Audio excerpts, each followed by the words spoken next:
આસામમાં આપણે જે મણિપુરની અંદર જે મહિલાઓની જે થઈ ને 2 સ્ત્રીઓ ઉપર હિંસાઓ થઈ અને અત્યાચારો થયા, એ વખતે ઇન્દુ દીદીને અહીંયા પ્રવચન કર્યું હતું, 1.5 કલાક રૂવાણા બેઠા કરે એવું, અને એકદમ એની અસ્ખલિત ધારા છે.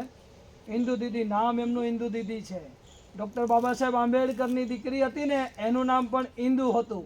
અને આપણી પ્રથમ ભારતની મહિલા વડાપ્રધાન ઇન્દિરા ગાંધીનું લાડનું નામ પણ ઇન્દુ હતું. આટલા તેજસ્વી અને બુદ્ધિજીવી ઇન્દુ દીદી છે.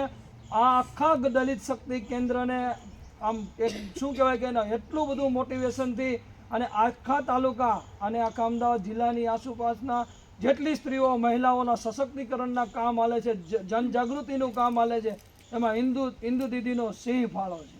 આવા ઇન્દુ દીદીના નામની આપણે તાળીઓ પાડીએ. ઓકે, તો તમારે પણ, હું જ્યારે પેદા થઈ ને ત્યારે ઇન્દિરા ગાંધીનું નામ હતું, અને એમણે કીધું એ બિલકુલ સાચું. મારા મમ્મીને એવું લાગ્યું કે ઇન્દિરા ગાંધી જે દેશના વડાપ્રધાન છે, તો મારી છોકરીનું નામ પણ મારે ઇન્દુ રાખવું છે. એટલે મારું નામ કોઈ જોશ કે જ્યોતિષ જોડાવીને નહીં, પણ એમના કામના લીધે મારી મમ્મીએ રાખેલું. અને બરોડા DSKમાં આવ્યા, આ તમારી જ જગ્યા છે. બહુ મોડા આવ્યા, વર્ષો થઈ ગયા, પણ તમે પેદા જ નતા થયા. ઓકે, તો સૌથી નાનું કોણ છે અહીંયા?